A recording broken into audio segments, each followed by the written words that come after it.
11వ శ్లోకము. దేవాన్ భావయతానేన తే దేవా భావయంతు వః పరస్పరం భావయంతః శ్రేయః పరమవాప్స్యథ. ఈ యజ్ఞములు చేయాలని చెప్పారు కదా, యజ్ఞముల చేత దేవతలలో తృప్తి చెందుతారు. అలా దేవతల్ని తృప్తి చెందితే వారు వర్షము ఇలాంటి ప్రకృతి శక్తులు, ప్రకృతి నియమ శక్తులు ఉన్నాయి కదా, ఈ దేవతలందరూ వాళ్ళందరూ కూడా మనకి సమృద్ధిని కలుగచేస్తారు. ఈ ప్రకారంగా దేవతలని మనం భావించటం వల్ల మనం కూడా దేవతలు తృప్తి చెంది మనకి కూడా మనకు కావలసినవన్నీ ఇచ్చి ఈవెన్ మనకి మోక్షాన్ని కూడా ఇస్తారనమాట. అంటే ఉత్తమమైన శ్రేయస్సుని కూడా ఇస్తారు. అంతవరకు కూడా మనం చేసే యజ్ఞాన్ని బట్టి, విధిని బట్టి, సాధనని బట్టి ఉంటుంది అని చెప్తున్నారు. 12వ శ్లోకము. ఇష్టాన్ భోగాన్ హి వో దేవాః దాస్యంతే యజ్ఞభావితాః తైర్దత్తాన ప్రదాయైభ్యః యో భుంక్తేస్తేన ఏవ సః. ఇప్పుడు ఈ యజ్ఞం చేయడం వల్ల దేవతలు సంతోషించి మనుషులకి వాళ్ళకి ఏ భోగాలు కావాలంటే ఆ భోగం వాళ్ళకి ఇష్టమైనవన్నీ కూడా ప్రసాదిస్తారు.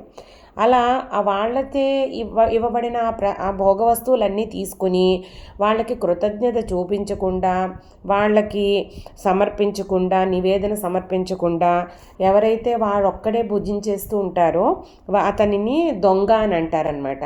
అంటే మనకి దేవతలు మనకి ప్రసాదించినప్పుడు మనం కృతజ్ఞతాపూర్వకంగా ముందు వాళ్ళకి నివేదించి ఆ నివేదనని మనం తీసుకోవాలి. అది చెప్తున్నారు. 13వ శ్లోకము. యజ్ఞశిష్టాశినః సంతః ముచ్యంతే సర్వకిల్బిషైః భుంజతే తే త్వఘం పాపాః ఏ పచంత్యాత్మకారణాత్.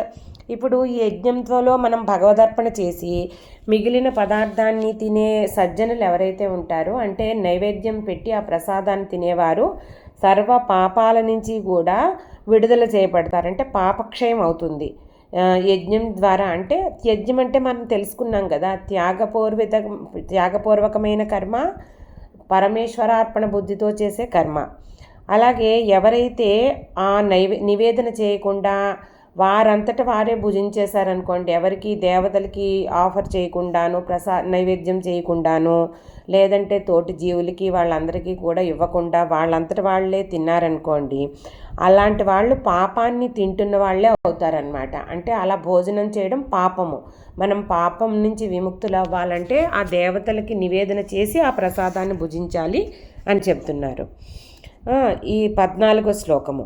అన్నాద్భవంతి భూతాని పర్జన్యాదన్న సంభవః యజ్ఞాద్భవతి పర్జన్యః యజ్ఞః కర్మ సముద్భవః. అలాగే 15వ శ్లోకము.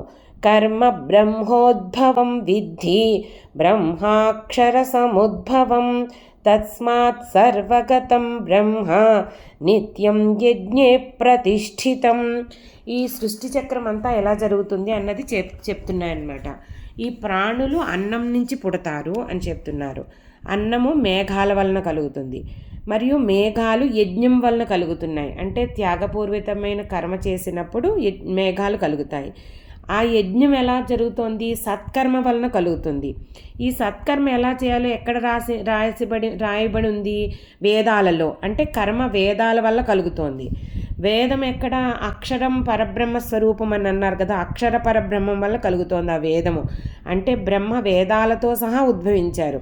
కాబట్టి సర్వవ్యాపకమైన బ్రహ్మ ఎప్పుడూ ఈ యజ్ఞం నందే స్థితుడై ఉంటాడనమాట, ప్రతిష్ఠింపబడి ఉంటాడు. దీనినే సృష్టి చక్రం అని అంటారనమాట. నా ఈ ప్రయత్నం మీకు నచ్చినట్లయితే భక్తి అన్లిమిటెడ్ ఛానల్ని సబ్స్క్రైబ్ చేసుకుని మీ అభిప్రాయాలను కామెంట్స్ రూపంలో తెలియజేయండి.